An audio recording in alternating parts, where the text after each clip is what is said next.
So, in the first play from scrimmage, formation-wise, we are in double hip dot. The play is inside zone X read. So I believe this is an RPO, run pass option, with Tua making the pre-snap read on whether he is going to run it, give the ball to Gaskin, or pass. I forgot to mark Waddle, number 17, at the bottom of the screen as we're looking at it. So route rise, we've got Waddle, who's running the hitch at 6 yards. We've got 84 Long, our rookie tight end, at Y, running the flat. Then obviously we've got Tua. Gaskin in the dot, so lined up directly behind Tua, is running the inside zone route. Smythe is going to wrap block, so he's going to come through the first gap he finds between the guard and tackle and try and block a linebacker. And then Parker at the top of the screen is running the shallow cross. So let's have a quick look at what they're doing defensively. So defensively, the Patriots are in a 40 front, so we've got 4 down linemen, 2 linebackers in the box. Outside the linebackers, we have both of the corners and one of the safeties is up. And then at the top of the screen, we have tight coverage on Parker. And at the bottom of the screen, we have a 8-yard buffer, 7 to 8 yard buffer on Waddle. And I believe that's because of his top speed. It's just cover one. So because it's a play action or RPO, it draws the linebackers down. So actually, let's get into the film, the coach's film, and I'll be able to explain more. Okay, so here we are. The first thing I want to draw your attention to is we know that Waddle at the bottom of the screen here is going to hitch at 6 yards. The DB covering him is already 7 to 8 yards off.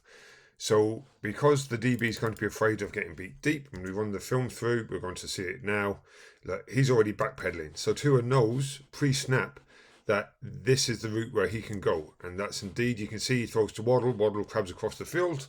I'd like him to turn upfield it easier because he's not going to beat everyone with his speed in the NFL. So it's just a nice completion. But what I want to draw your attention to is what happens in the box. And when we go on to the offensive line, defensive line section in a second, we'll look at it. And the box film, we'll look at it a little bit more. But here, just watch Gaskin. So we've got Gaskin here. As he attacks the hole hard, it draws both of the linebackers down and it stops the linebackers getting into any sort of passing lane. So it's a nice just design play. It's an easy read for Tua. I hammered him a lot last year, although I'm a Dolphins fan. I hammered him a lot last year on his pre-snap reads, but that's a good one. And as you can see, away we go. So I've said a lot happens in the box. So let's just get into that box information now. So here we are, O-line versus D-line, where I believe all the interesting stuff happens.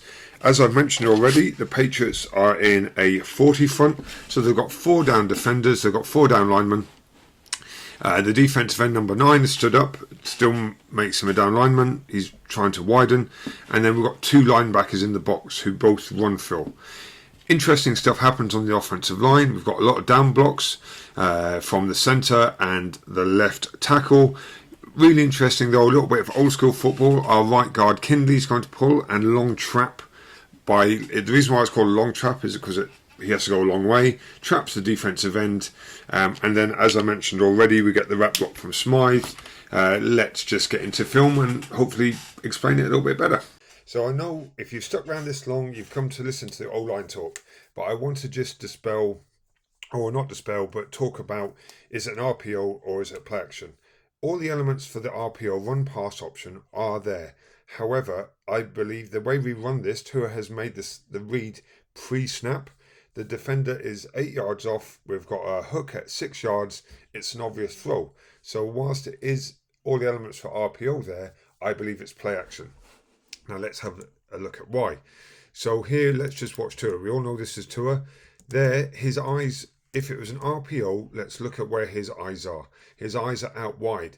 He can see Waddle, so that's where so that's where he wants to go. If we pause it here, right now, eyes are outside. He's not looking at any of the defense, so he doesn't know whether to give the ball off for the run or if he would throw a pass in the pure RPO system.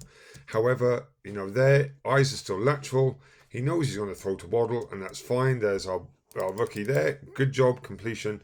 Now let's talk about the offensive line. First things first, we have a lot of new faces. Well, a lot of faces who've been on the team for a while, just some of them in different positions. So first of all, we have at right tackle, we've got Davis. Last year he was playing at right guard, and at right guard this year we have Hunt, so they've just swapped over. At centre we've got Dieter, who's been on the team for 4 years, I believe. Played well with limited game time last year, so I'm really pleased to see that he's stuck around, he's kept getting paid, but he's found a way to get on the team. Then obviously left guard Kinley, and beside him is our new rookie tackle Eichenberg. First thing we're going to talk about is the pull. So it's a long pull or trap, which is a kick out block. So we're going to get Hunt pulling now. As Hunt pulls, we're just going to pause it in a second on the snap of the ball. Now, if the defensive end, if he'd got on the hip of the left tackle, Eichenberg would have made it a much more difficult block. As it is, he works downfield. Just going to pause it at the point of contact. This is real old school blocking. You can see it's helmet to helmet. This isn't, oh sorry, my alarm clock went off. This isn't really what we want to see in the NFL. He hasn't brought his hips are behind him. But as we just go on there, the defender has won that battle. You can see he's extended. We haven't been able to move him. And more importantly, Hunt's helmet is higher than the defender's helmet. So the defender's got blocking leverage. So that's fine. That's one part of the element. And Davis does his job nicely, so no problem there. What I want to talk about is what happens at centre and left guard. Because we know that our right guard is pulling, our right guard again being Hunt, Dieter has a long way to go down here. So that's a long block. I know these are professional athletes, but this is a long way to go. Hunt has an equally difficult job, because the defender is in the A gap and he doesn't know if he's going to play the A gap or the B gap. But he does know in scheme wise that he's got Eichenberg who's going to come and help him out. Let's look at Dieter first. So as Dieter snaps the ball, works downhill, I'd like him to be a little bit more aggressive. As it is there, the defender has his hands to the inside. Eichenberg has a chance to, not Eichenberg, Dieter has a chance to re-establish, but he doesn't. But what he does do is he keeps fighting and maintains leverage. So it could have been a loss, but actually, do you know what? It's a win in the end. So at guard position, this is what I really like. There's two things I really like here. I really like the fight from Hunt. So right now, let's just watch Hunt here. Gets the inside, has to stop the guy playing both gaps. But this is Eichenberg's come down, and you can see that he's shifted that lineman down, defensive lineman down. But now the rookie doesn't stop working. He looks for work, blocks 8. Now he's on 8. 8 has the perfect leverage point to tackle Waddle, but can't because the rookie is on him. So it's the little things that make the difference. Yeah, great run, great finish, but we've put a lot of work into this play. So it's a good job. Let's have a look at the grades and we'll go on to the second down. So looking at the grades, no major mistakes. So solid job by everyone, zeros across the board, apart from the left tackle Eichenberg, who, as you saw, was involved in the double team with Kindley and then blocked a linebacker. So that's a 1 grade. Good job. Let's go on to the second down and see how we go.